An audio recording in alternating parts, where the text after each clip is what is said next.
Another assignment in the recursive easy list of programs to do this week is to search through an array of integers looking for a specific number. And this is important because the next thing we're going to do is we're going to learn how to use for loops to actually sort and search through arrays. There are different searching algorithms where you can kind of divide and conquer the array and search through large arrays very quickly. But this is going to refresh our memory on arrays, and we're going to see how with an unsorted array, an array where the numbers are not going from smallest to largest, where they're just randomly in there, how we can use a recursive call to search through it. Now of course you can use a for loop and go from the beginning to the end, number by number, and see if you found the number you're looking for. So in this example, if I'm looking for the number 3, I can start at the index 0, compare the 7, then the 4, then the 6, then the 1, and finally I'll find the match when I hit that last number using a for loop.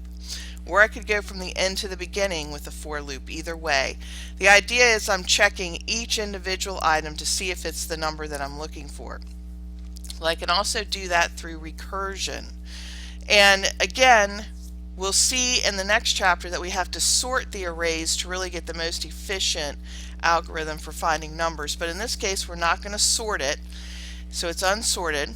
We're going to start with this recursive call. We're going to start at the end at the 5th number, which keep in mind is index 4. So 5 minus 1 is 4. The size of the array is also 5, right?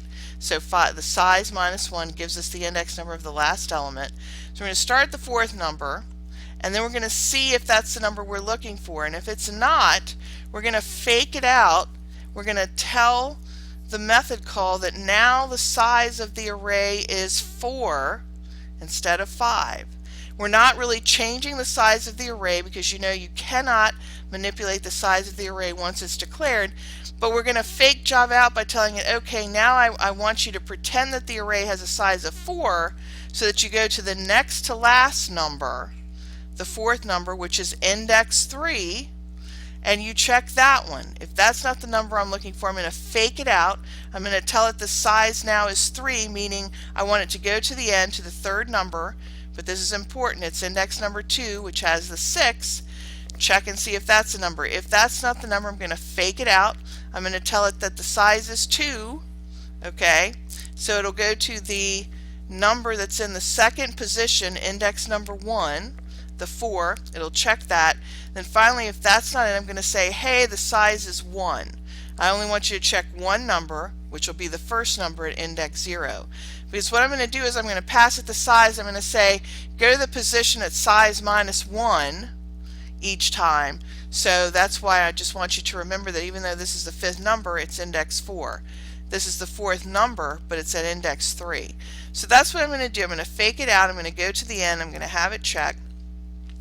If it happens to match, if I'm looking for the number 6, when I get here I'll return true. I'm going to return a Boolean value. But if I get all the way to the end and I have not found the number, I'm going to basically have a base case that's going to stop it after it checks index number 0. Because what I'm going to do is I'm going to subtract 1, I'm going to tell it the size is minus 1, and my base case is going to say, well, if the size is not at least 0, I must be done, because remember, we can't have a negative index. We can't have a minus 1 index or really a minus 1 size. So my base case is going to make sure that I don't go past here or try to access a negative index number. So if I find the number, I return true, but if I don't, I return false, and that's what you're asked to do. So I've got basically here a program called Recursive Sort Tester, and because I wanted to do it all in one file, right before my main I came in and I put my search method. You must put public static Boolean search in order to keep all of this in one file in main, and I'm going to pass it the array of integers. I'm going to hard code the size. I'm going to tell it it's 5 numbers. You could pass it whatever size it is.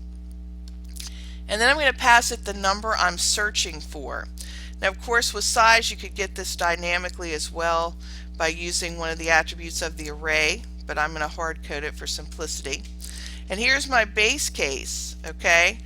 Well, here is rather what's going to help me determine whether I'm done or not.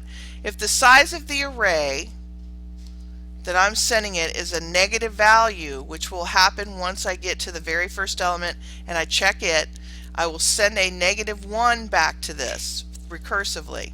So if my size is a negative value and I have not already broken out here, meaning I have not found it, I'll return false.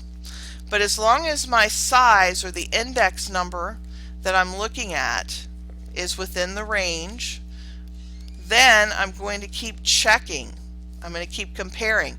If I find a match, I return true and I stop. Okay?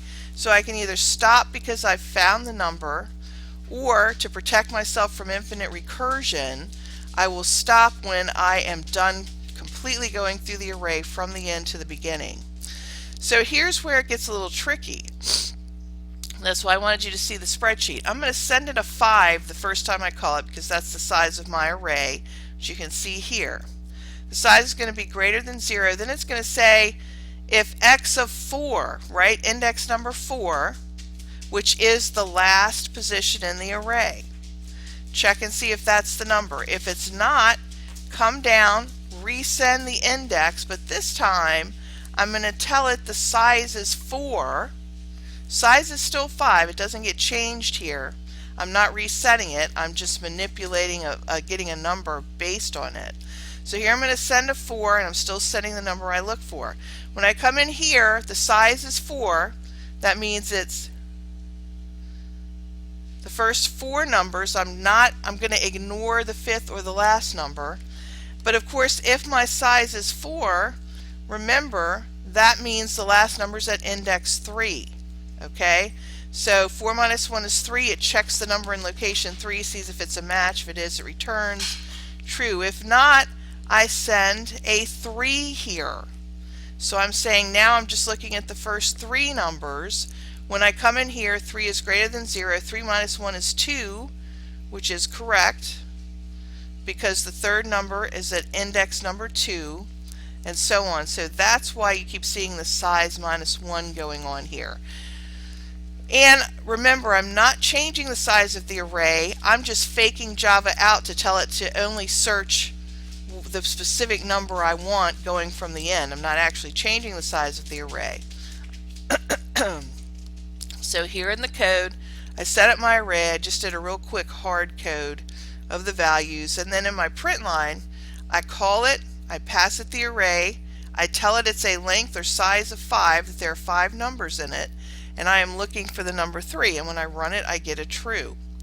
Now I'm going to look for, which that was in fact the last number, right? So it should have found that immediately because it starts at the end. 3 is in the last position in the array. And again, if there's another 3 somewhere else, it only finds the first hit and it stops. So when I do this, when I run it, I get my true. Now I'm going to search for a 7. So now it's going to have to go all the way from the end to the beginning until it finds the 7, no problem.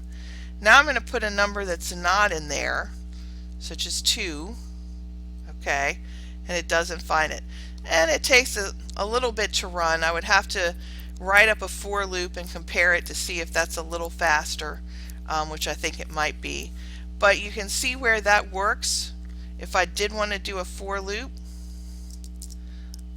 and if I wanted to start at the end to make it the same type of thing, I would do that. And I would say if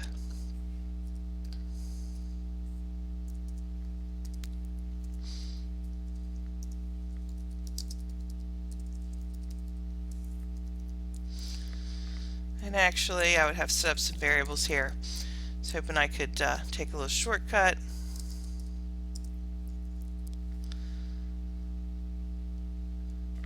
And in this case,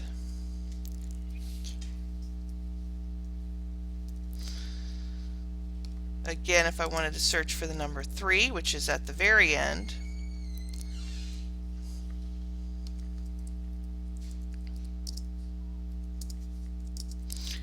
I'm going to assume the number is not in there to start out. I'm going to reset found here.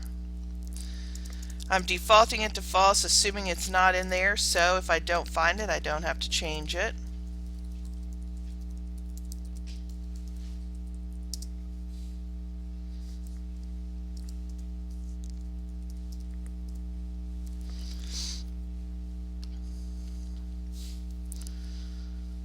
Oh.